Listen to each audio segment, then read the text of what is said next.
Good morning, everyone, and welcome to session 2.3 on Smart Infrastructure Predictive Technologies. I am Paula Valencia, manager at the Rocky Mountain Institute.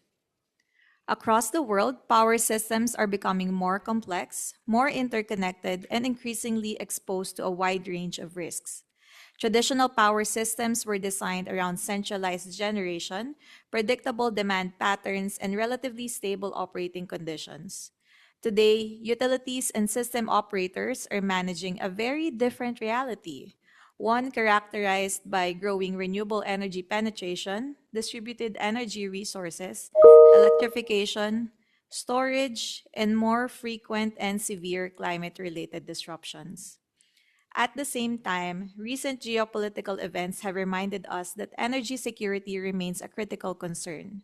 Supply chain disruptions, fuel price volatility, and ongoing conflicts continue to expose vulnerabilities in energy systems and highlight the importance of building resilience into how we plan, operate, and invest in infrastructure.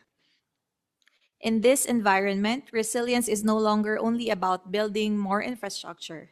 It is increasingly about improving visibility, forecasting, coordination, and operational flexibility across the system.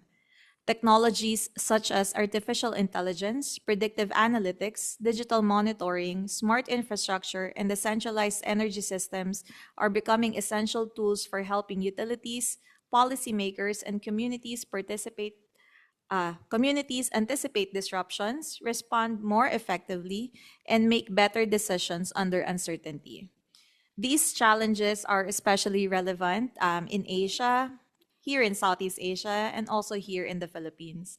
As one of the most climate vulnerable countries in the world, the Philippines faces growing pressure to strengthen energy security while managing rising electricity demand, increasing renewable energy deployment, fragmented island grids, and exposure to both extreme weather events and global energy market shocks. Similar challenges are being faced across many countries in Asia.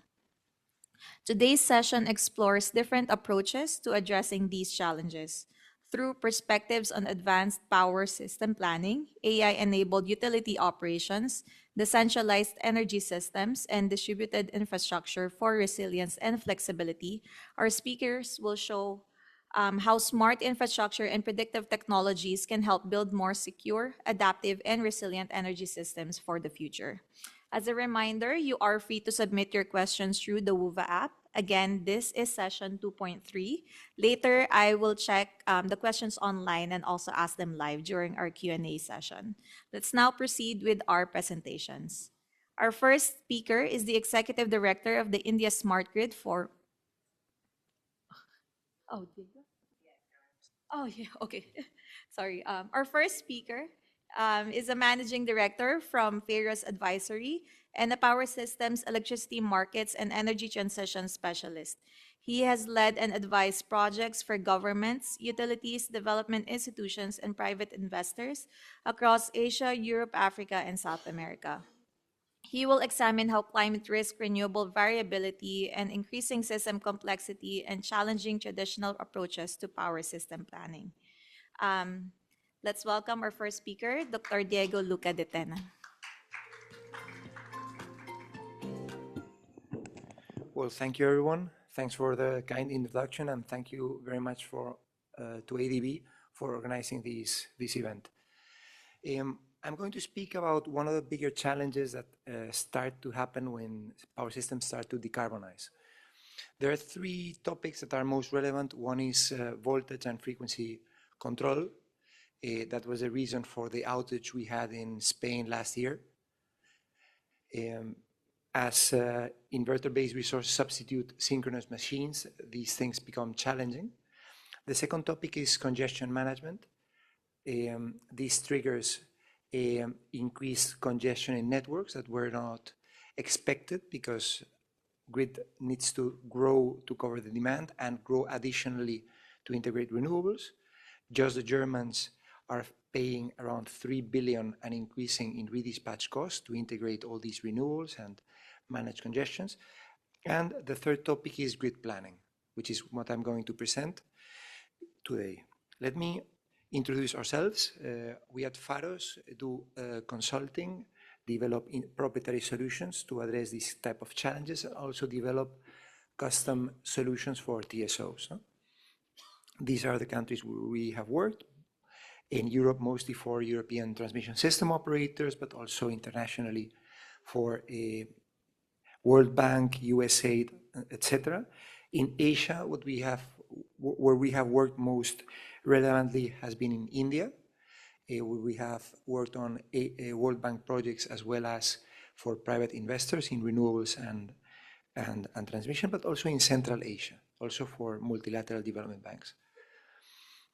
But what do you need to make a good power system plan? No? So you need both a good model as well as good hypothesis. If you have a great model and bad hypothesis, your plan would be very bad. And you have a bad model, even with good data, your plan would not be great. No? I will focus this presentation on the modeling technology. No? For a good model to work, you need a model that is accurate, transparent and explainable, as well as operationally usable. No? How does something like this look like? Many of you might know how one power system model is, but many of you, I'm sure, not. So you basically populate your tool with your data of your network, hypothesis on demand, its growth, renewables, and you also add candidates for grid expansion, storage, demand, and so on. The model calculates and proposes a set of investments in transmission, generation, storage, etc. But which models exist and why are these tools not suitable when you start having relevant amounts of renewables? Well, the ideal model is the transmission expansion plan model or transmission distribution expansion model, which only exists on research institutes until now.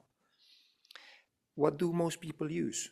Because of the technological and computational limitations of these solutions, what most grid operators in Europe, in Asia, and the Philippines, in India use is a combination of generation expansion planning and power system simulation. Most people call them planning modes, but they are not. They simulate the operation of the system. No? The generation planning tools are very slow and require a lot of simplification. So you need to cluster days that are very different together so that the model size remains compact. And then this expansion plan for generation is combined with a simulation of power system. And whenever there is a congestion, a new line is built to alleviate that congestion. What is the problem? That this approach doesn't allow not only accurate planning, but also comparing grids with storage. No? What have we developed? We have developed using parallel computing, hundreds of compute instances at the same time, a tool that is able to do power system planning and transmission expansion planning accurately. We have a patented algorithm and accurate power flow calculations. This allows comparing accurately grid expansion with storage, which is essential, and it's also 20 times faster than generation planning tools, which don't only use a single instance and takes much more time. No? We don't substitute power system simulation, but you use them only for validating the result, not for planning, no? Because they were never designed for that originally. If for high shares of renewables, we compare both tools, we see that the differences in capacity expansion can be 50%. This is not now, this is when we have 85% of renewables, no? As we have expected to have in 1 decade in Europe, in many countries. No? We have systematically compared number of time blocks per year with the error in net present value. So this is a key economic indicator to evaluate one line or the other. No? We have seen that for what most grid operators use, most of the net present value, when you have the level of renewables we are expected to have in Spain in the coming 3-4 years, is 50%. So most of the net present value of a project is methodological error. This has not always been like this. 20 years ago, the error was 20%, which is high but manageable, but now this is not sustainable. The error for short-term storage is even higher. No? Next. With this approach, with full chronology, we are able, and parallel computing, we are able to consider the base case with high accuracy, the volatility of renewables, and we have added requirements for coping with system contingencies and extreme weather events. We have used this in the Asia-Pacific region in India extensively for renewable investors, multilateral development banks, namely USAID, and so on, and also in Uzbekistan, where we did on a World Bank project an analysis of the risk of energy supply during winter, no? Because in Uzbekistan and other areas like Texas, there are frequently cold spells that affect quite intensively system security, yeah? In a way that models didn't consider. We've also used this tool for the largest problem in Europe, which is the 10-year network development plan, capturing the accuracy that we have presented before, and also at the same time being 10 times faster than the existing approaches. No? And that's it. I think I've been ahead of time. Thank you very much.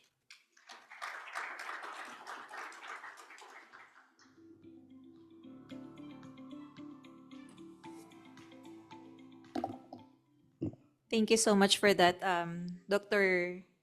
Detena, for your presentation on power systems planning. Our next speaker is the Executive Director of the India Smart Grid Forum, a global think tank established as a public-private partnership initiative by the Government of India. Under her leadership, India's Smart Grid Forum has emerged as a leading platform for innovation, collaboration, policy dialogue in areas such as smart grids, e-mobility, energy storage, and grid interactive buildings. Let's welcome to the stage Reena Suri.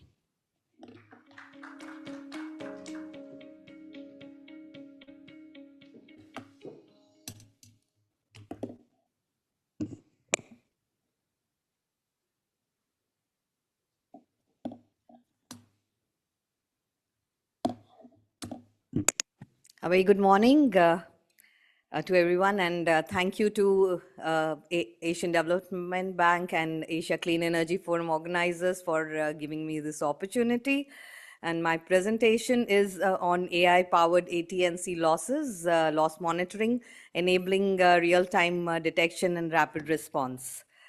While the discussions, around AI often focus on futuristic applications, but I would like to share how AI is already delivering and measurable benefits to the utilities today, and particularly in reducing losses, improving operational efficiency, and strengthening the utility financial sustainability. I'm Reena Suri, and I work for India Smart Grid Forum.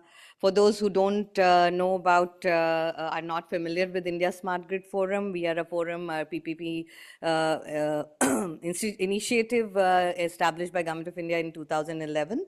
And we were formulated to accelerate the grid modernization and energy transition in India. And over the years, we have evolved as a think tank. I have been working on smart energy, digital utilities, electric mobility, energy storage, and energy transition for the distribution companies in India.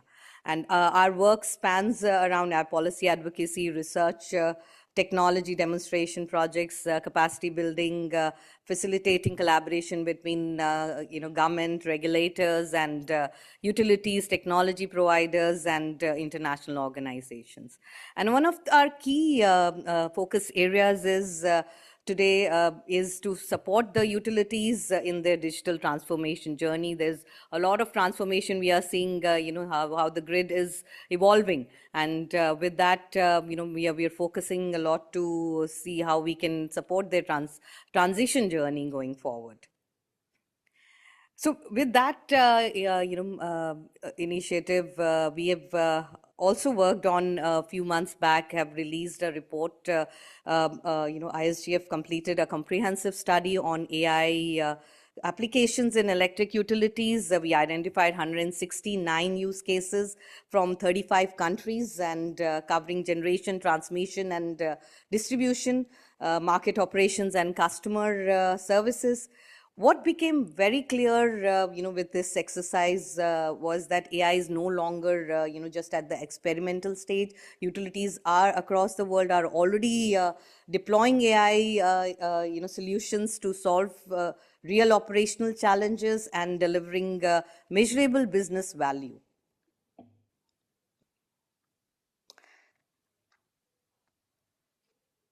So the AT&C losses, they continue to be the one of the biggest challenges in the distribution utilities globally. These losses affect utilities, in their finances, service quality, and the ability to invest in modernization. And at the same time, the utilities are dealing with the growing complexity. As I said, there's so much of renewable getting integrated, electric vehicles demanding huge amount or there are distributed resources getting integrated at different points, and consumers are becoming prosumers. So the traditional approaches are simply not enough anymore. Utilities need real-time visibility, predictive analytics, and data-driven decision making. And that is where AI becomes transformative. I would like to share some snippets from our journey, India's AT&C loss reduction journey. India has made tremendous progress in reducing their aggregate technical and commercial losses. The national losses have fallen from over 36% in 2002 to around 15-16% today. And in Delhi, which is the capital of India, the losses that were about above 56% in 2002 have been brought down to about 6 to 7%, which clearly demonstrates, what is possible through sustained reforms and technology adoption. And however, the utilities in India still, lose tens of thousands of, US dollars every year. But the good news is that India is deploying 250 million smart meters under the Government of India scheme, and also utilities are directly going ahead with their smart meter deployments. And this creates one of the largest utility data ecosystems in the world. The challenge now is not collecting the data, it's converting that data into actionable challenges. And the next evolution is what we call predictive utility operations. With so much of data coming in, how this is going to be a game changer. Instead of waiting for the losses to appear monthly in the monthly reports, AI agents continuously monitor networks and conditions, network conditions, and consumer behavior. And they identify anomalies, prioritize risks, and guide field teams towards most important issues that are happening in the in the area. And the objective is simple: detect earlier, respond faster, and prevent revenue leakage before it becomes significant.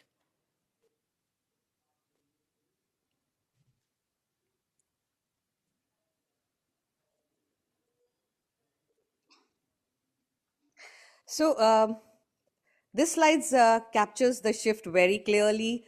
Traditionally, the utilities relied on periodic analysis and manual investigations, and the process was slow, resource intensive, and often reactive. With AI, monitoring becomes, becoming continuous. The system automatically identifies abnormal patterns, assigns risk scores, and recommends actions. And this allows utilities to focus resources, where they matter most, and significantly improve operational efficiency. So one of the greatest strengths that AI is also bringing is granularity. And instead of looking at losses only at a system level, utilities can analyze them at consumer, feeder, and transformer level. And this allows, precise identification of theft, tempering, overloads, and feeder imbalances or billing anomalies. And these, the more precise the diagnosis is, the more effective the intervention is going to be. I would like to highlight, the transformation that we are seeing and the kind of benefits grid utilities are looking at with some case studies from India. This is one of the good examples of AI delivering measurable business results using AI and machine learning analytics. The utility was able to identify theft and suspicious consumption patterns in real time, and the result was a reduction in the AT&C losses from 8.5% to bringing it down to 5.54%, which is a significant improvement. And what is important here is that AI did not replace utility staff, but it helped them focus on high priority cases. Another case study, which is a pilot demonstration on how AI can detect different forms of commercial losses. The system identified meter bypassing, tariff misuse, meter tampering, and nighttime theft using smart meter interval data. And more than 130 theft and revenue leakages were detected, were identified and verified. This was at a pilot scale, but if you look at from the largest perspective, the scaling up and the kind of revenue benefits we can get with that. And what particularly is interesting is that this was achieved without any additional hardware investment and simply by making better use of the existing data. Just two more examples I would like to highlight. One study that recently India Smart Grid Forum had undertaken with one of our member companies, Impress AI. The first focused case study is on energy disaggregation, where AI helped understand consumption patterns behind the meter. And this revealed significant demand side management opportunities and even identified inactive meters that were still consuming power, indicating potential revenue leakages. And the second case study was on source of supply mapping using smart meter data, and AI helped the utilities improve network usability, identified the incorrect GIS records, and better understand feeder transformation consumer relationships with this pilot. And together, these pilots demonstrated that AI can create value for beyond loss reduction. It can improve planning, asset management, and data quality and grid operations. And the last case study is for meter tampering and direct theft in dense urban slum areas of one of the cities in India. The pilot addressed a very challenging problem, meter tampering and direct theft in dense urban slum areas. And using an AI-based theft detection and prevention system, more than 200 theft instances in a 45-day pilot were identified. And again, the volumes of support, the help we can get with this is going to be huge with the reduction of the losses. And with that, I conclude and would like to lastly just, say that, with so much of rollout around the world that we see from smart meters, they are creating an unprecedented volume of utility data. And the next phase of utility transformation will depend on how effectively we convert that data into intelligence. And AI solutions are here. They are enabling the utilities to move from reactive operations to predictive operations, reducing the losses, improving reliability, enhancing customer service, and strengthening the financial sustainability. And the future grid will not just be digital, it will be intelligent, predictive, and increasingly autonomous. And thank you, and I look forward to the discussions.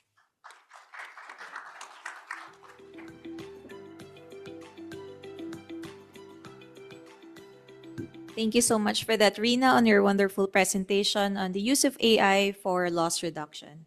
Our third speaker is a senior lecturer at the Department of Electrical and Electronic Engineering at the University of Jaffna in Sri Lanka. His research lies at the intersection of AI, IoT, digital transformation, and intelligent systems, with a strong application focus on smart grids and renewable energy systems.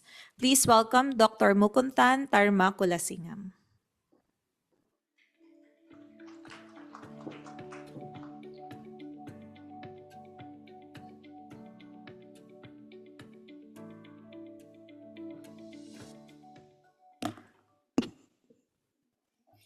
Thank you, Paula, for the kind introduction, and very good morning to all. It's my pleasure to present our insight about the AI-based microgrid integrated with blockchain for the community-based energy rating platform. So the traditional grid failed to provide powers to the remote and the disaster-prone areas. But we face a massive structural shift in the energy sector, and we are moving toward a microgrid like island with islanding capabilities to maintain the critical power during the regional failures through the decentralized control. But this shift creates some new phases in the energy sector. For example, the centralized energy source is moving towards a highly dynamic ecosystem driven by renewables, nature of unpredictability. So to overcome this and to we identify the use case, like for example, in country Sri Lanka, we have a power cut, and we want to encourage the batteries, the battery management system, but the investment is high, so we want to create a business model out of this. So we create a AI-powered microgrid where we predict a power generation, how much power supply is there, and we predict the demand through the predictive engine. And then we create a smart storage management system through AI-driven charge and discharge cycle optimization to make sure that it is utilized for a longer period. And with the use of these things, we introduce a dynamic pricing model, which will help to control the supply-demand imbalances. When the supply is high, and the prices will be low, and it will create more demand, and it will control the stability as well. So this is the one. So as part of this ADP project, with collaboration of other universities, University of Pereira, Ruhuna, University of Morocco, and University of Jaffna, where I belongs, and with the support of LEGO, one of the distribution company there, we create a pilot project to develop this model. But based on that, we identified that in the development phase, we identified few concerns, especially not in the physical infrastructure, but it's in the trust. Because this data and the AI models are centralized in one place. And also the customers are not trusting it, because they don't know, because here the pricings are dynamic. They don't have a trust how it's calculated. So for that, one of the issues, the trust issue. Other one is it's not a peer-to-peer rating. So the prosumer have no control over to whom they are going to sell or how their prices are calculated. The third one is due to the single point of failure, there's a high risk of data manipulation. So this is the key. So we desire, so because to overcome this, we are trying to identify actual decentralization to the system. So this is our vision. So integrating the blockchain with AI-based microgrid, with a peer-to-peer platform, and also secure and private automated billing settlements, and also enforce access control to only allow the legitimate authorized actors to participate in the marketplace, and also integrate the AI models with the blockchain to create a dynamic price. So this is our overall architecture. So it's moving from the physical layer to the business layer. So in the earlier AI-based microgrid we had an intelligent layer where we have AI predictive decision framework with deep learning models for load and supply forecasting and dynamic pricing, battery management. Now we at a data sum model like a blockchain model to decentralized or this data and make it the data is mutable. So that's a key one I am going to present, talk more feature about that. And also we have a application layer, and also we have a business layer to consider the policies and compliance. So one of the issues with the blockchain is the privacy and the speed. So we explored a few different alternatives, and we experimented with a different one, and later we ended up with hybrid fabric, which is a private blockchain with the features of like private channels. Okay, so with that, we enabled the peer-to-peer trading, and we introduced the automatic pricing and settlement rules in the smart contracts. The chain code is the smart contract for that blockchain. And also, due to the blockchain nature, it's connected, and we made sure that the data are immutable. Okay, and they stored in the distributed ledger. So this is the transaction flow of the blockchain. So once the trade is happened, and it will submit it to the endorser peer. The endorser will check the chain code, the smart contracts for the logics and validations. And once it's validated, it will endorse it. And it will send back. And again, it will submit it to the orderer node, which is where the block is created and is broadcasted to all the nodes to be decentralized. And then it will be added to the ledger. So this is how the decentralized is done. So there are nodes are there, different. So the data is saved in every node to make it decentralized, and the block is created. It's added in the block manner such that it cannot be immuted. You cannot update the existing data, but you can create another data to override it. So the history will be there. So any technology is like with one we need an interface. So we had a very user-friendly interface without exposing the complexity inside this. So we have an interface for the prosumer, consumer, and admin. So if you compare with the traditional marketplace, this model is highly transparent because of its verifiable and auditable entries, and the intermediate cost is low due to there's no utility margin because of peer-to-peer trading. And also it is a dynamic or a community-driven pricing, so we export different pricing techniques there to allow the community to decide the price and to allow the dynamic-based pricing to get the best value out of values for prosumers and consumers. And also it's immutable, as I explained, it's immutable. So then who's going to benefit is it like all the prosumers and consumers will benefit due to the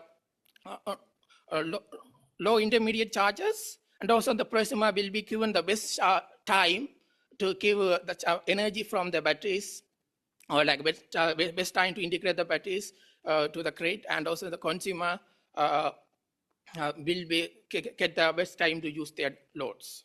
And also for the energy retailer, it will improve their grid balancing due to the supply and demand, and settling the supply, demand, and balancing.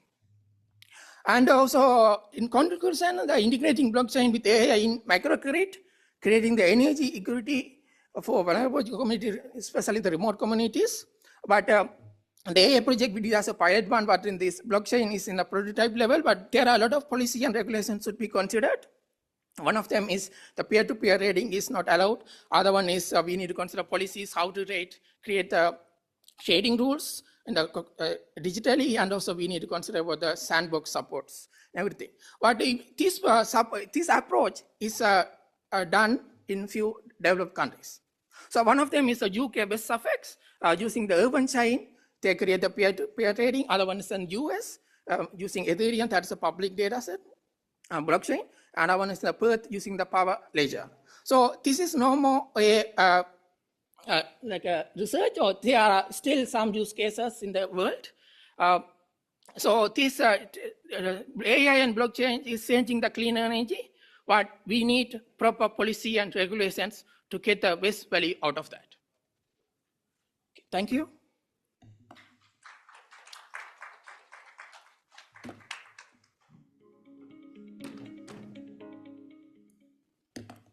Thank you so much for that presentation. I know if we have anyone from the Philippines here, other attendees, I know that this is a really great use case for us. Our final speaker and panel member is from the Energy Efficiency Services Limited at the Ministry of Power in India, where he serves as Chief General Manager and Head of Operations. He is a long-time Indian government service professional, previously serving for 23 years at the Ministry of Steel before moving to the Ministry of Power. He has experience in India and abroad in energy, power distribution, power reforms, industrial drives, cooling, and refrigeration. Let us welcome Anil Kumar Chowdhury.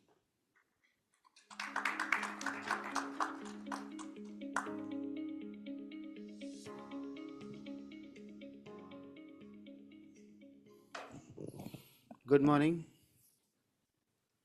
So, in the morning we have heard about this predictive technology in the grid, and then sub-transmission distribution system, AT&C losses, smart meter intervention, and then blockchain thing just now in the microgrid, and where the prosumers have been brought into the picture. Now I will go in that segment where the application is there, and when this solar powered micro cold storage is becoming a prosumer there. So first, let me tell you about Energy Efficiency Services Limited. This is a Ministry of Power organization, Government of India, and it has got a mandate to bring in to have the adoption of energy efficiency throughout India. So various kinds of programs are being brought in through Energy Efficiency Services Limited, EESL. It is acronymed as. So EESL is bringing in various kinds of intervention throughout India for energy efficiency adoption.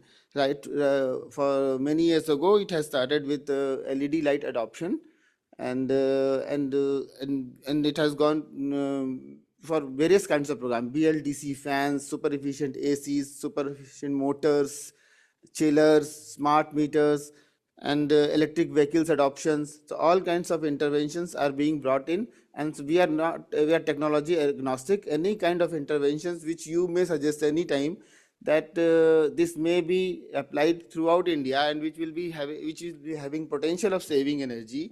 So that will be a welcome step for us, and we always welcome those kinds of efforts which can be adopted throughout India. And this is the solar power micro cold storages for which I will be talking about. And this is a cold chain solution which has been brought in agriculture sector in India. Actually, the genesis of this is that Indian Cooling Action Plan says that our cooling needs will be increasing multi-folds by 2032, and for that we will be needing again energy.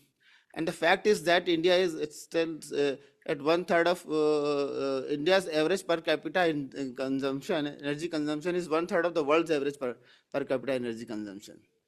And if you compare with the developed countries like US, it is about 1/13 of that. So if India is progressing like anything, and if India will be in the same pattern, if India will be developing and will be like a developed countries, India will be needing 13 times of energy. From where we will be affording that kind of energy? So that kind of energy, affording that energy is simply not possible by the supply side management, by just supplying that energy by renewables or whatever means. So we have to bring in energy efficiency and renewables, everything into the picture. So that is why these kinds of interventions are very relevant nowadays. And this solar cold room basically is a cold room which has a purpose of protecting the post harvest loss, so that farmers are not going for the distress selling, and then what is the specialty in that? It is coming with this solar power, and then thermal storages are there. So that is the thing which is it is bringing in, and this is basically, what is this?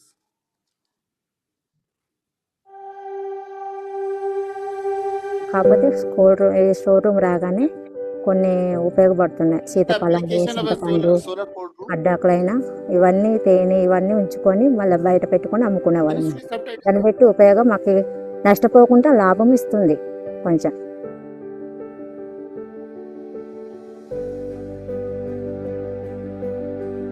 ముఖ్యంగా రైతుల యొక్క పంట 40% వరకు వర్షానికి పాడైపోవడం వల్ల మా ఎఫ్పిఓల రైతులు ఇబ్బంది పడుతున్నారు.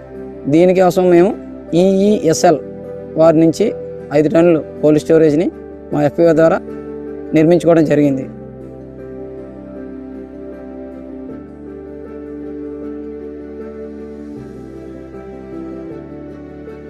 India needs actually 2,60,000 around cold storages, और इंडिया में operational are less than 1,000. We have brought in the efficient cold storages of 10 metric ton and 5 metric ton with a solar powered cold storages which will be sustainable.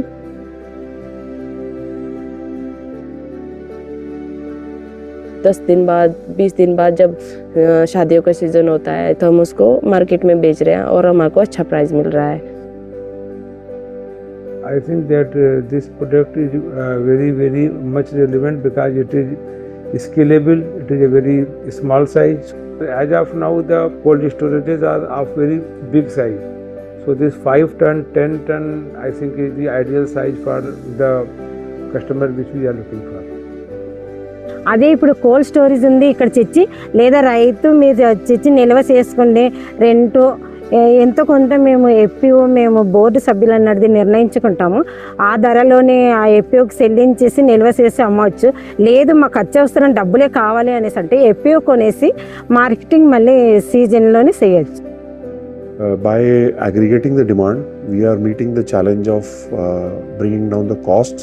By installing these two first pilot projects, we have seen a market response which has helped us modify our business model and help us scale it up in our next procurement, that is where we are planning to procure around 150 such projects in various parts of the country. This partnership helps improve access to affordable products. It helps reduce energy consumption, peak demand, reduce emissions. It also helps in increasing and improving farmers' income and improve and strengthen agri-value chain.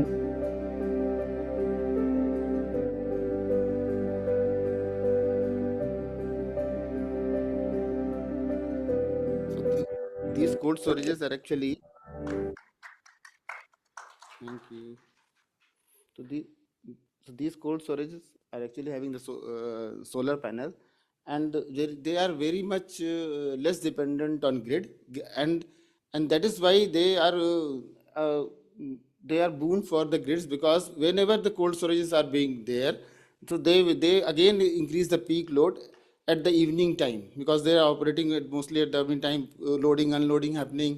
So harvests are put in the evening time. So those kind of things is there. So when the solar power is there, panels are there, and thermal storages are there, so they are practically isolated. And thermal storages are having 48 hours of backup.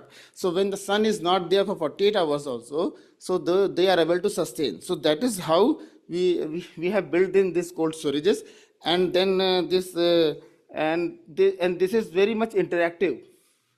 This is very much interactive in a sense that this actually, you see that it's a smart grid is there, so smart meters are there, sensors, IoT sensors are there. So demand response signals can be also sent. This is a future ready system. Demand response systems can be sent through the this solar power micro cold storages. So these kinds of arrangements are being made. So it becomes very much grid friendly. And so that is how this solar cold room at the first mile has been brought in, so that India does not suffer from again from the much power demand, which might have arisen. So because we need around 2.6 lakhs of such cold storages, that will be again leading to a requirement of 1.6 gigawatt of energy. So that kind of energy we are saving through this, and though there will be no load surge for this thing. And this is the entire structure of this solar cold room. That solar cold room is there, and the phase change material thermal storage is there. So that is how this is self-dependent, actually, self-reliant, self-sustainable, and this operational cost is minimum. That is why the farmers which are using it are having a very good feedback for that. And then this is a very good. This has come out as a very good, pleasant surprise for us, that it is very good in disaster management also. For example, if you're in hilly areas, there is a landslide and some outage of power is there. These are independent of that. So the post-harvest loss, the harvest which has been stored there will remain as such. So by the time the rescue comes up, they will be storing the harvest. So that this is good for the disaster management also. So that way this is proving as going to be another big program for EESL. And these are some of the. Actually, this has started with ADB funding. Started with the pilot has been started with that, and we have brought in class for our conceptualization of the idea, and then we have onboarded various kinds of rural livelihood organizations where we have implemented those things.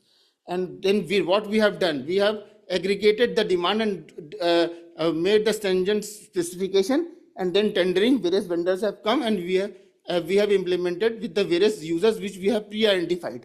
So that kind of system we have done, and we are doing this kind of system in all our programs. So these are some implementation pictures. Thank you very much. Thank you very much for your attention. Thank you.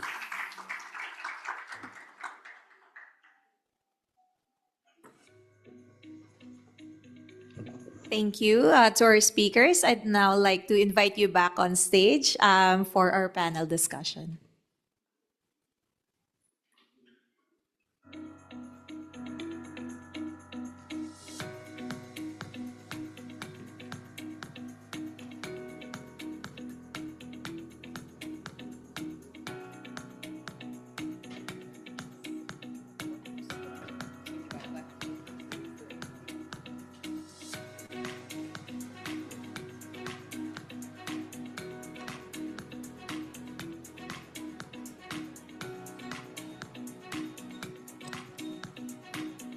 Okay. Hello. Okay. So we'll have first the panel discussion. I have some questions for our panelists. Yeah, it's okay. And then later we will invite the audience to please also ask questions. You can ask either through the microphone or through the WUVA app. So I have some first questions individually for our panelists. To Diego first. Europe has been dealing with high renewable penetration, energy security concerns, just like everyone else, and increasingly volatile operating conditions. From your experience, what were some of the biggest blind spots or limitations in traditional European grid planning that pushed the industry toward more advanced and predictive planning methodologies? Thank you very much. I mean, there is for sure the technical issues I presented, these limitations, but also one big challenge, not only in Europe, also in Asia and in North America, is that when you start to decarbonize, the impact of where the location of the renewable generation facilities affects much more than for thermal cases, and it's much more difficult to forecast. In this sense, US regulations are suggesting to include anticipative investments into grid planning, so that the TSO or the government agency conducting the planning anticipates where these sites for renewables would be, and does some of the interconnection studies, environmental permits in advance, so that renewable developers prioritize those areas. No? Thank you so much. I think that resonates with what we're experiencing also here in the Philippines. So we have renewable energy zones identified by the government, and now they're hoping that the transmission planning would also follow to make sure that the grid or they're connected to the grid. For Rina, India's power system operates at enormous scale and complexity while also balancing affordability and reliability pressures. From your experience working with utilities and smart grid initiatives, what has been the biggest shift in how utilities think about AI and digitalization over the past few years? Thanks, Paula. I think the biggest shift that we see that we have witnessed in India over the past years is that utilities are no longer viewing digitalization as just an IT project, and they increasingly see it as a core business and operational strategy. And also, a few years ago, they were the total focus, of investments in digital technologies was on, automation, improving their billing systems and improving operational efficiency.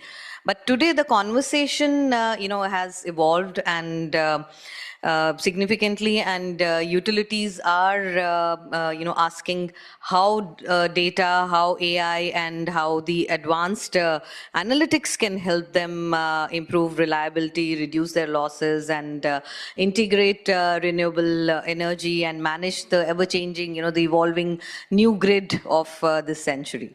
And as I mentioned, with the large-scale smart meter data that is flowing in,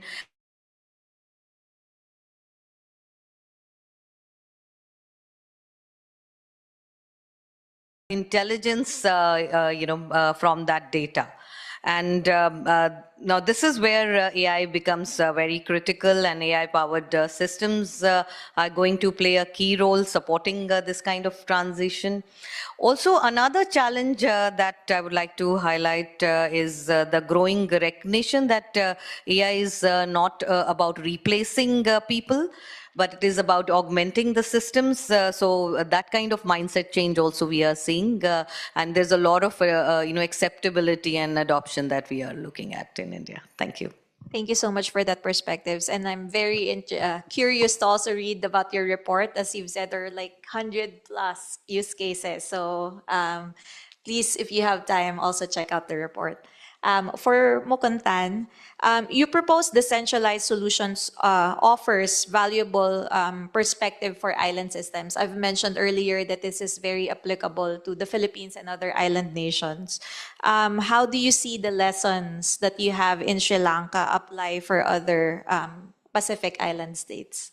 Yes, so especially that model is more suitable for the countries like Philippines or Indonesia Pacific, because they are the countries of islands. So, in Philippines or Indonesia, I think there are 1,000 inhabited islands. Some of them are connected, others are still like acting as an independent grid. But they depend on the diesel generator one. So we can apply that to the renewable energy one, but that will of course going to create the challenges of predictability issues and kind of things. So we can apply this area-based decentralized model there, for example, even with that, they can sufficiently run it and they can control the one. Other use cases, these countries are very prone to the disasters, like a recent earthquake or the flood or the storms. So even it's connected with the main grid, during the disaster time, and a microgrid with islanding capabilities, they can disconnect from the main grid and they can act independently and they can power the critical infrastructures using the distributed energy sources. So yes, so I think integrating for integrating AI for the predictability and to optimizing that, and integrating the blockchain to make sure the data is decentralized, and we can apply our knowledge on this learned from Sri Lanka here. Thank you. Thank you so much for that. I'm sure later you'll have more questions on the application of your system. For Anil, I really appreciate how your solution connects agriculture, rural livelihoods, and local infrastructure with resilience. I'm wondering what led EESL to see distributed infrastructure such as the solar-powered cold storage as an important part in the resilience conversation. Thank you, Paula, for this question. Actually, as I have told in the presentation also, that ESL is continuously looking for those opportunities which will be serving for India for their energy efficiency and resource conservation. So when it was announced that in G20 actually announced that India will be going for the robust cold chain system for post-harvest loss management. So that became our concern. Then when this post-harvest loss management will be having such an enormous cold chain system, then this will be again needing energy. From where this energy will be coming from? So we thought that we should be intervening right from the day one, and we should bring in the efficient cold chain system. So that is how we came into this, and after brainstorming, we thought that various kinds of stakeholder meetings were done. And to cut the long story short, actually we thought that first our intervention should be at the farm gate level, because we found that 50% of the post-harvest loss is happening at the farm gate level only, and that is the most unaddressed area and unregulated also. So we thought that let it be difficult, but that intervention will be required here. So that's how the history of this journey. Yeah, thank you so much for sharing that. I've actually had an experience with a local community. It's an island community in the Philippines. They rely heavily on fishing, but they are not connected to the grid. So that means they don't have electricity for their freezers. In the Philippines, when you don't have freezers, then you're forced to dry the fish. And then dried fish actually has a lower market rate than the fresh fish. So solutions like this is very Yes, helpful. these solutions are very much applicable in these areas, because the area contains fruits, vegetables, floriculture, fisheries, poultry, various kinds of ranges of cold storages are there, -5 degrees centigrade, 1 degree centigrade, 4 degrees centigrade or above, and we are thinking of bringing lower temperature also. So these are solutions are already available now. So these will be very much applicable in India also, in fisheries, poultry, dairy, and all Yeah. those things. I'm wondering, other than cold storage, are there other applications like drying facility or flash freezing that can be done using your solution? So, as this technology has come up, we are now coming up with the various kinds of applications. People are suggesting that these kinds of applications are also possible. Some kind of minor tweaks are required. Somewhere humidity control is, let's say, somewhere 95% of humidity is required. Somewhere 90%, somewhere 85% humidity is required in storing. So that is what kind of this kind of tweaking is now being requested in the whatever the solar cold room we have brought in. So this is the technology which is in the intersection of the agriculture and the energy sector both. So that is it's an interesting field for various kinds of stakeholders to chip into, and I'm sure that one new kind of consultants will come into this area, who will be interested in various kinds of harvests also. They are knowing the nature of various kind of harvest, and knowing the what kind of storage temperature and humidity is required, and how they will be now catering it through the power, these kinds of storages. So that will be now also coming into the picture very soon. I am sure these kind of people will be coming. Yeah, thank you so much for that. For Rina, just a follow-up question on the solution that you've offered. You've mentioned no additional hardware investment. So I'm wondering what type of investments. Is it software, capacity training? Can you tell us more about that? So I think primarily not hardware at the level of the utility, but yes, I think so much of data coming in, and the data analytics are going to require a lot of cloud storage. And that is something which India is also working towards, having their own data centers and having their own servers to be able to manage the data in India. And so that's the kind of investment we're looking at.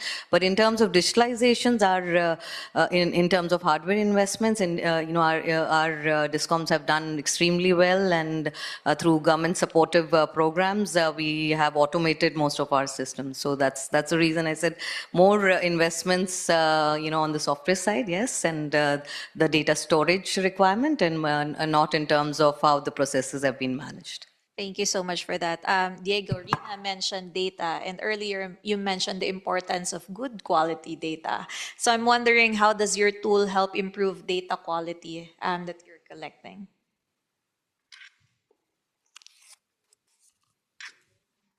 Our tool focus on the processing of the data rather than on the quality of the data itself. So there are some checks we apply for consistency, but we focus on the modeling itself, not that much on the data capturing. Best practices I've seen in data capturing in many utilities is they start applying the same concepts as used in software development, but for the data sets. So that version control, change tracking, comments why there's a modification in the data set, and so on. This requires to develop internally custom data, data lakes, and so on, with all these data handling procedures embedded in the data lake. Okay, and as someone who processes the data, I'm wondering, what's the difference with the results between a good quality data versus a data that wasn't sense checked before sending to your team? Yeah, in most companies, the data of the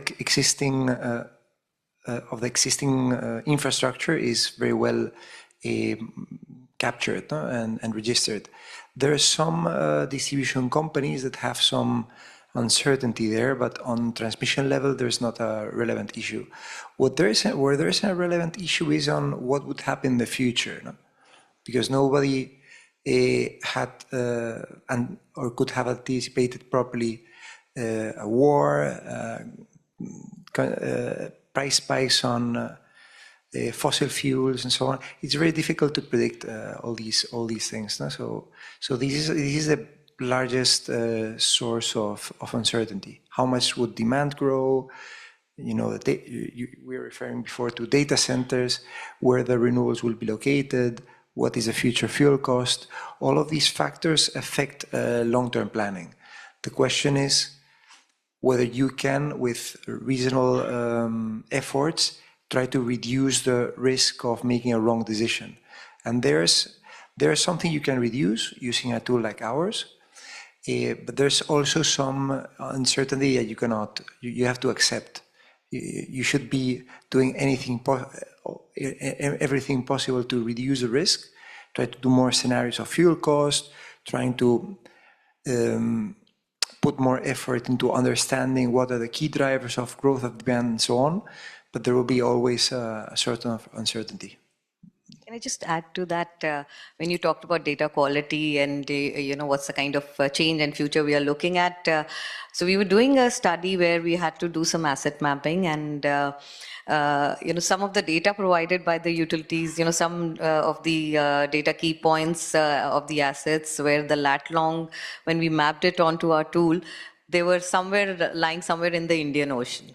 So that's the kind of data that was coming in. But of course, in the future now, with so much of AI-enabled changes, and we are using satellite imagery also to map our assets and going forward. So, and definitely, we're looking forward to a much more reliable data coming in, and we'll be able to do some better analytics using that. Yeah. Thank you so much for that, Diego and Rina.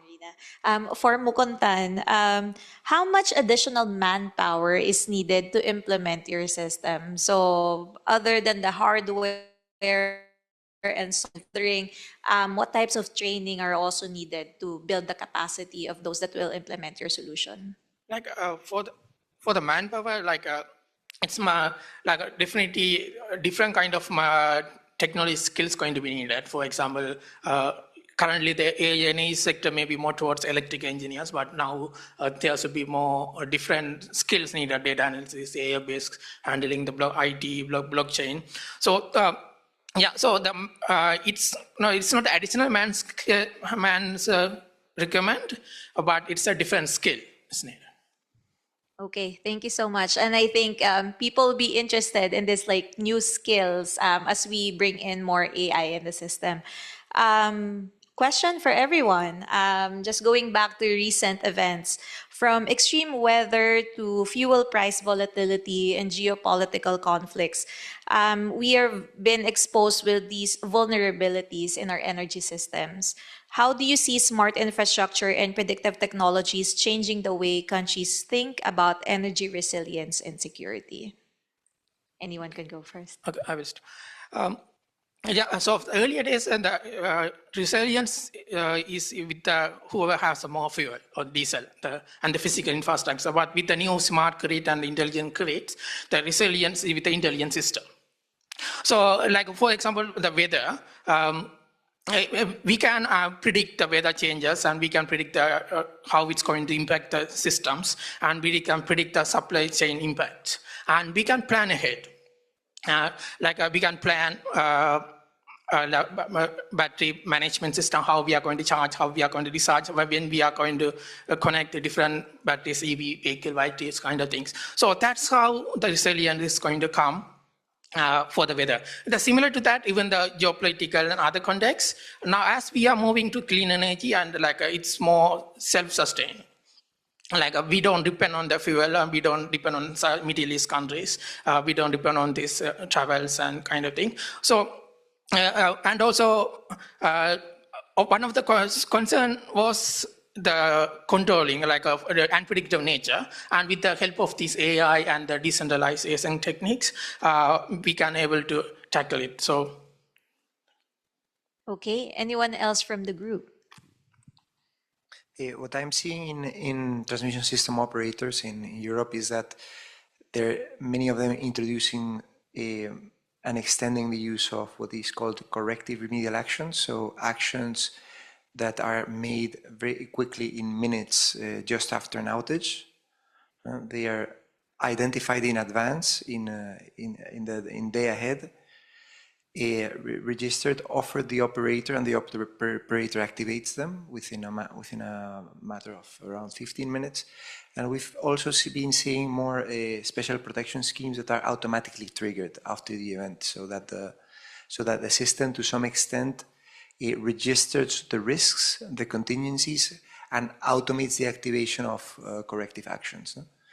This has been going on for quite some time, but as the system develops more flexibility sources, battery storage, electric vehicles, flexible consumers, demand response, and all this, this is also going to be progressively implemented as a corrective action. No? This is what I'm seeing. Thank you so much for that. Anil. Actually, one thing I've been always telling, that when we are going for various kinds of energy resources now, diversification of energy portfolio, renewable energy coming into the picture, everything we are thinking of. So what will happen, that we will have to integrate all those things. So grid resilience and everything will be required. But I am all the time suggesting that there is another virtual power source is also there, which is energy efficiency. One should always focus about the energy efficiency, because this is again one of the power source for us, and this and this will reduce the load on the grid, load for the power generation, everything. So these are self-sustainable also. So these are the things which these measures should be adopted, and people are getting conscious also. In India, it is more than 4 billion market of energy efficiency is there. So, and that is why that kind of market is there, and it is even growing. So for that, our ESL is there, and hundreds of ESL will be required for that. That kind of market is there. So we must be thinking of those kinds of technologies, and so if the integrated approach is there, resilience is anyway going to come into the picture. As I've told in these slides also, that solar cold rooms are very much sustainable and independent of anything. So they can be in any island, any disaster struck area also. So climate resilient, disaster resilient, everything is these are there. So let us go forward with these kinds of technologies. Thank you. I totally resonate with what Anilji has said. And just to add to that, traditionally, energy security was viewed as more of fuel availability and, the generation capacity. But today, the resilience that we are, looking at is equally about visibility, flexibility, and also the ability to be able to anticipate and, respond to the disruptions much faster. And with the kind of new systems that we are looking for, and I'm sure we'll be able to do much better going forward with the disaster management or extreme weather events that we are looking at, and the restoration times becomes much faster with the new predictive forecasting and other tools that are coming in. Thank you so much for those answers. I really think this is a very important discussion, and not just with like energy planners, with the like whole ecosystem should be talking about this one. I have a question for Diego and Mukuntan. Diego, you talked about centralized power planning, and then Mukuntan, you talked about decentralized solutions. So I'm wondering, from your perspective, do you see future grids more decentralized, or do you see centralized systems still remain the backbone of resilience? I don't see it as a one or the other. I mean, from the centralized activities, TSO should be responsible for security of supply, keeping the lights on, and so on. And in their world, it's very difficult to interact with a large number of independent small consumers or producers. So there's a role for aggregators, which it's still open in many jurisdictions how these aggregators would look like.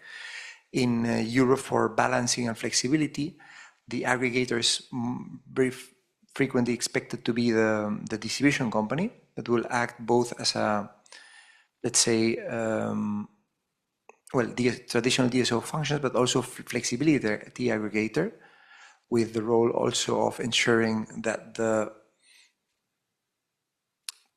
capacity offered for flexibility to the national flexibility market is feasible. There are lots of technical analysis involved to ensure that there is no risk of supply, no net grid violation, no technical violation. But also you need this kind of approaches to coordinate this very large number of distributed generators and consumers. Or do you think this differently? No, I think I agree with you. Like, it's not the binary choice of centralized or decentralized. The centralized system is definitely needed with the complex, large complex loads, and the connecting with this decentralized is not possible. But we need a decentralized, maybe with the disaster managing to power the critical infrastructures. So we need to design some intelligent system such that it's going to be centralized, but whenever it's needed, it should be decentralized and power the critical infrastructure. So because having only the decentralized, it's not going to be practical. There are a lot of practical issues there. So I agree with you. It's not a binary with centralized or decentralized, but we need to have some intelligent ways to decentralize to power the critical powers. I totally agree with the both of you. Thank you so much for that great answer. For Rina and Aniel, many of the technologies discussed here are already technically viable. Rina, as you've mentioned, it's no longer a question of technology. Yet large-scale adoption often remains low still. So from your experience working directly with utilities and implementation programs, what do you see as the biggest barriers moving from successful pilot projects to system-wide adoption? So yeah, as I've already mentioned, technology is not the biggest barrier now. It's a change management is something which is critical. The organizations who are looking for transitioning. The biggest thing that they need is a clear business case. They need regulatory support. They need skilled manpower, and also the confidence that the solution can be scaled up, from pilots to large-scale implementations. That's the kind of challenge we have seen. We have seen multiple, pilots showcasing excellent benefits. But, the kind of scale that India brings in, as I was telling somebody that only one state in India, which is Uttar Pradesh, that, gives the kind of customer base that we have is almost maybe 2/3 of entire USA population. So that's the scale we are looking at. So from technologies and solution providers coming in, demonstrating with pilots, but how to scale it up? That's where the biggest question lies, because are the solutions ready enough for them being given that kind of a large scale deployment projects and because we are talking about billions of nodes coming in through, for each of the states in India. So, during our conversation with one of the senior leader who has seen the benefit but wants to scale it up, but is not, and there are multiple startups which are bringing good technologies, but how to have the confidence to be able to give that kind of a large scale deployment projects to them, or we need multiple entities to try them out first and then go ahead with the larger projects. So that's the kind of thinking and rethinking that is going on right now, from pilot to large scale adoptions in India. Thank you, Rinaji, for actually stating the issue basically. What is there when we are doing the pilot, and what is we have to do when we have to go for the scale up things in India. And actually, ESL as a business as usual, as a practice, is designed for that, because we have to go for we have to identify some technologies which may be very much effective for entire India. So we have to go for the pilots, and then we think of the business plans for any of the program, So these are the challenges all over there. And then actually, just for the sake of information, I am mentor to various kinds of startups also, and I am mentor to IIT Kanpur Startup and Incubation Cell. So there I am finding various kinds of startups which are going for this clean technologies and these kinds of interventions. But every startups are facing the same kind of scale-up problem. And in this case of solar cold room, I will just tell that technology was already there. Means cold room was already there.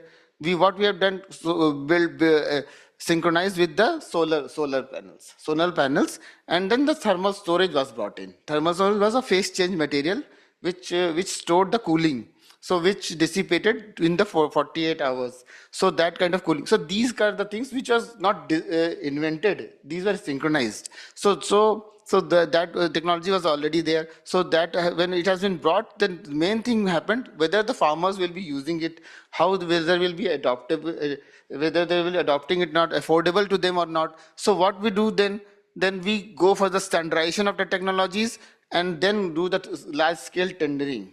So then in this process, the prices start coming down. When the technology gets standardized, the market also gets a signal that these kinds of products will be now required. So we give those kinds of signal. In the around 15 years back, in LED lights also we gave that signal, that 11 watt bulbs will be required in large numbers with the In electric vehicles also we send those signals. The manufacturers which were very much worried whether we to enter into the market, we consulted with both, all of them across the table, and then asked them to bid for it. And they themselves design the things and then bid for it. In the same way we have done for the solar cold room. Various kind of small OEMs were there. When we handheld them, and then they have quoted on those, and now they are our suppliers. So that kind of total ecosystem is to be developed when we go for any kind of scale up in India. So these various kinds of tasks is there. And when we go in the journey, various people come along and the journey becomes smooth. Thank you. Thank you so much for that, Anil and Rina. And I think that also resonates with all of us and when we start to implement new solutions and how it can be adopted. We are now opening the floor for the questions from the audience. Yes, sir. There's a mic then.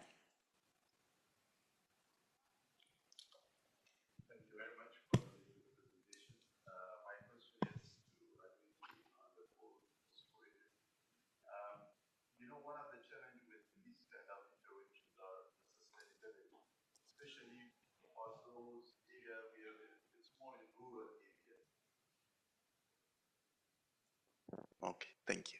So how do you manage that? And then you have already talked about the affordability of the farmers, that they can afford it. And who owns these and how the operation and maintenance are being done? Thank you. Thank you for the question. Actually, these cold rooms are designed for remote areas, basically designed for those. So when remote areas, it can be used anywhere. It can be used in the town markets also.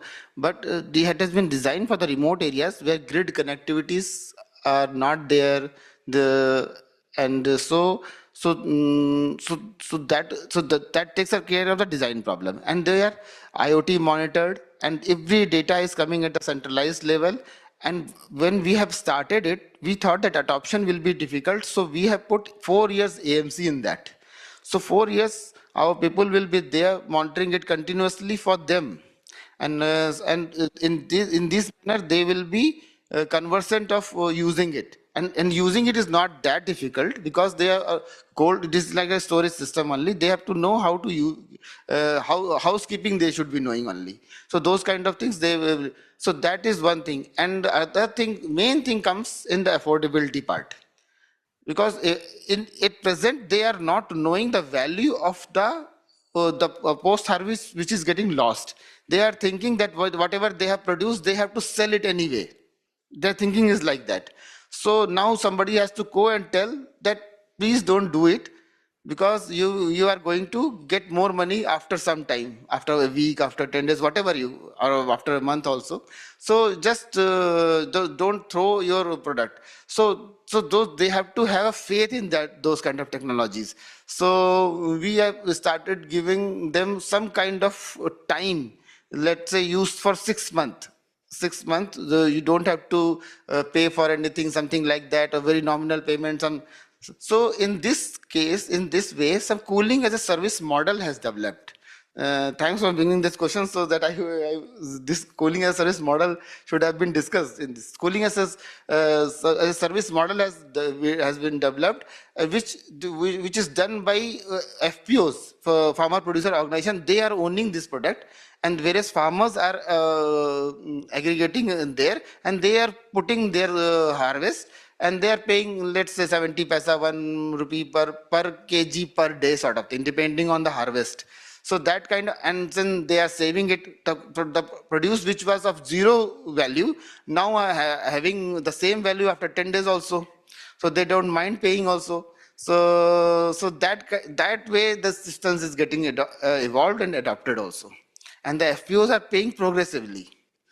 That is the ESCO model actually we have. So that way we are getting it adopted.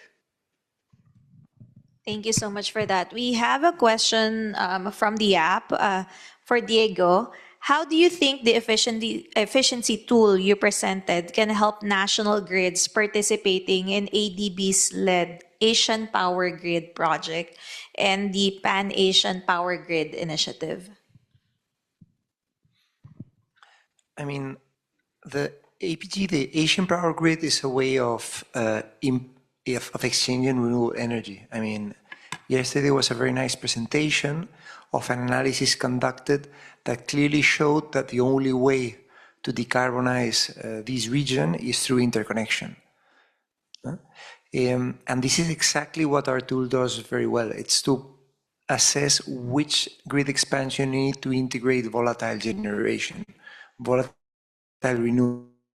So the APG is one of the reasons I'm here. That is good to know. And I think that is very also applicable to countries, for example, like Indonesia, who has some islands that has their own coal power plants, but they can't fully utilize it because it's not directly connected to the other islands. So like by way of interconnection, not just within the country, but also to other countries, I think that will also help us with our efficiency and grid flexibility. Basically, the technology we've developed is useful and valuable for any kind of system with high shares of renewables, but in this area even more, because the more efficiency you introduce in these interconnectors that are very expensive, these underwater cables, HVDC substations, those are very expensive equipment, the more value your tool adds. No? Thank you so much for that. Any other questions from the audience? Okay. I have a question for you, Mukuntan. I'm wondering what's the minimum requirement for a discom or an electric cooperative to build your system? Like how small or how big the system could be? Like the small, like it should be.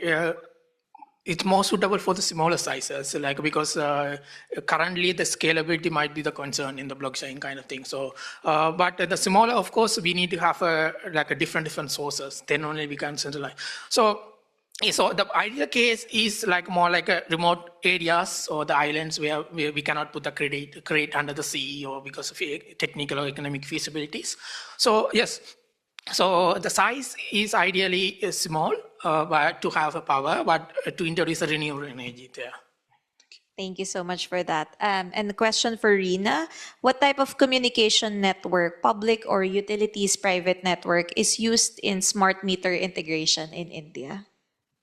So the communication technology that's being widely adopted is, and because of the kind of congested places we have, is two parts. One, there's a lot of RF mesh technology which is being adopted, but we've also seen like the 4G, the cellular communication is also in some areas adopted based on what's the kind of density in the area and what will be the more effective communication tool. So, and some areas it's a hybrid communication technology that we have seen.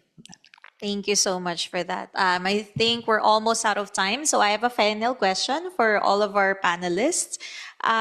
You've agreed earlier that it's no longer a technology issue. So I'm wondering, from your perspective, what is the main driver for adoption? Is it policy, financing, or something else? Yeah, so it's more about the policy and regulation. So at the moment, the policies and regulations are made with the traditional conventional grid. So with this AI based and decentralized things, we need to have some policy and regulation changes by having similar use cases in other countries. Thank you. In our case, it's also policy. In our case, it's also policy. I mean, this transmission and distribution business is a regulated business made out of private companies that follow the incentives and rules that the policymaker develops. No? Okay, thank you. Anil? Actually, the use case and business model is one of the things which will drive that. And then when this comes, then we become the policy advocator also, we become the ecosystem generator also. So when use case and business model is clear, then everything chips in for in our cases. Thank you. Rina? Yeah, I totally agree. Use case business model, and of course, you need the enabling policies. But I would also highlight, now, from the consumer perspective, they are becoming very demanding, and they're ready to pay for reliable power. So that is also one of the key drivers for our utilities to better their processes to be able to give more reliable power, and also one of the things I've already highlighted during my presentation, in India we are grappling with a lot of losses. So that is also one of the key drivers which is pushing the utilities, our policymakers, everyone to think about how we can overall make the financial viability of the discoms better. So that is also one of the key drivers which is pushing technology into the transformation. Thank you. Thank you so much. We've heard a lot from our speakers. We've heard recurring themes, including quality data leads to proactive solutions, higher renewables pushes the system to rethink planning, decentralized systems along with centralized systems work together to help increase resiliency. Consistent, reliable, and affordable electricity is needed to increase resilience and predicting changes demand allows us to plan ahead. We've also heard challenges including the quality of data, difficulty in forecasting for unforeseen events, openness to disrupt old ways, including for adoption. So we need change management. We also need investments in software and capacity building. And we need to also prove the business model to also help inform policy. So with that, we close our panel session. Thank you so much, everyone, for joining our discussion today.